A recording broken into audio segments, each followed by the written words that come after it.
Hey, welcome back to How to Barbecue Right. I'm Malcolm Reed. Today I'm going to show y'all my version of a grinder sandwich. I'm using pork loin for the meat on it. We're going to grill it off on the Weber grill. Put it with a tangy grinder slaw, a little different than that grinder salad. Nice French bread, toasted up, melted cheese. You know that's going to be delicious. Let's get to cooking.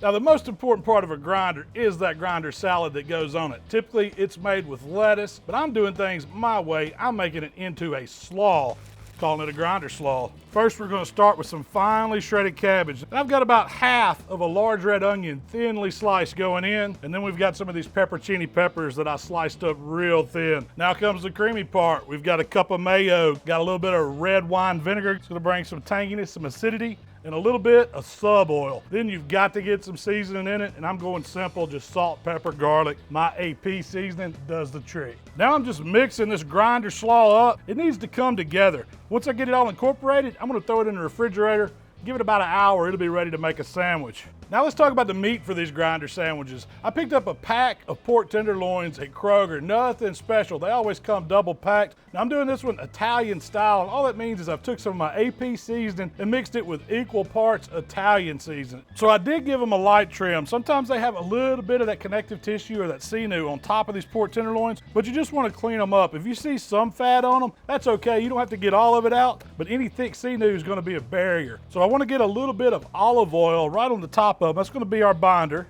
Just going to spread that around with a gloved hand. So in a little dredge shaker, we've got equal parts that AP Italian seasoning, and I'm going generous with it. I want some flavor. That pork's neutral. It can take that seasoning. Going to flip them over, do the exact same thing. So now I'm going to let these pork tenderloins just hang out here on the cutting board long enough for me to get the coals hot for the Weber. Today I'm going to be running a 2-zone fire in the kettle. Going to start with some Royal Oak briquettes in the chimney, a couple tumbleweeds, get them good and hot. And when that chimney of coal is ready, I'm going to dump it on one side of the grill. That's going to create 2-zone, a hot side and a cool side. We'll put the cooking grate in place. Now I can sear the pork tenderloin on one side and then move it over and let it finish out over on the other. So we got our 2-zone fire going on the Weber. The cooking grate's good and hot. What I want to do first is sear these pork tenderloins. And it's not going to take long. I'm taking like a minute each side. We're going to rotate them.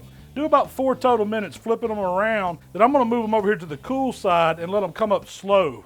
And I'm talking about right now, it's smelling good. We got that pork searing over those hot coals. You can smell the herbs. You can smell that seasoning we put on it. It's been about a minute on one side, so let's give them a flip. You get some sear marks going. Now I'm just going to kind of stand them up together. Make sure we get the edges. If they want to fall over, that's okay. Just kind of prop it on the other one there. We're just kind of rolling them on the grate every minute to get some sear on the outside. We got some nice sear on these tenderloins now. That's the color I'm looking for. It's time to move them over. Let's finish them off. This is going to slow them down.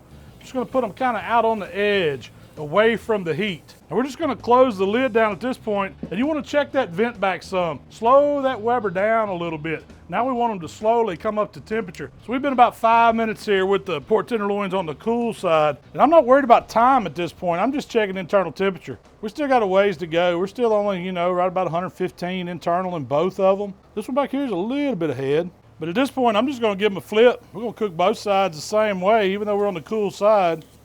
About 120 on this one. It's a little ahead. About 5 more minutes and that back one should be where I want it. So after another 5 minutes, let's take a peek at them. I know this back one was ahead, so let me see where it's at.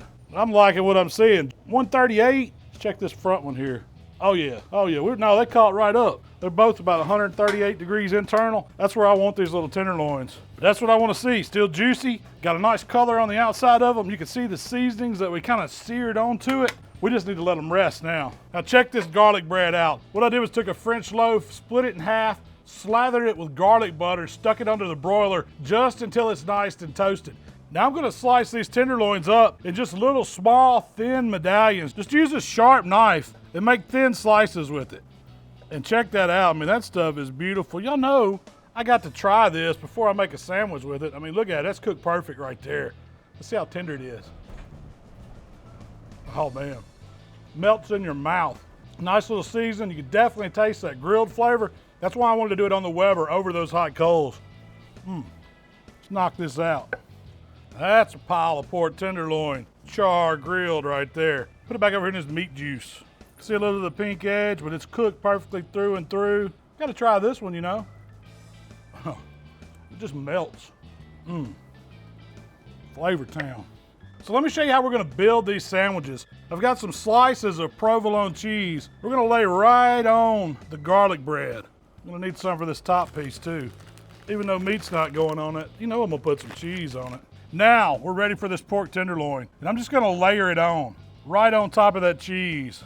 You can pile it up as high as you like, because y'all know I want extra meat, and we're gonna do extra cheese. So a quick minute and a half under that broiler just melts that cheese. And I grabbed that grinder slaw out of the fridge, just gonna give it a quick toss. We're ready to dress this sandwich. And this creamy, tangy slaw here is what really makes a grinder. You gotta have some tomatoes. It's the only other thing we're gonna put on it. Now that is a big boy sandwich work of art right there. All right, now I'm ready to cut this thing in half. It's too big to pick up just like that. Just get you a knife and go at it. Oh man, y'all know that's gonna be good. Look at it, just look at it. Oh, I'm going in. You gotta put that sandwich lean on this one. Juicy, cheesy, tangy, creamy dripping. Everything you would want in a big boy sandwich.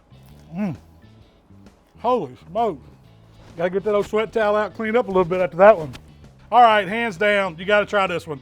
Too easy. Get you a pack of pork tenderloins, season them with that Italian season, a little AP or salt, pepper, garlic. Grill them over charcoal to get all that flavor in there, but don't overcook them. French bread loaf, sliced in half, garlic butter, toasted, make you that grinder slaw. If you want the salad, do the salad. But I'm telling y'all, that cabbage stands up. Hey, I really appreciate y'all checking out the channel. If you like this recipe and all the others, subscribe to it. You can find us on Facebook, Instagram, Twitter, even TikTok. And Shell and I are going to talk about this grilled pork tenderloin grinder on our next podcast. Y'all give that a listen to at all the podcast outlets. We'll see y'all next time.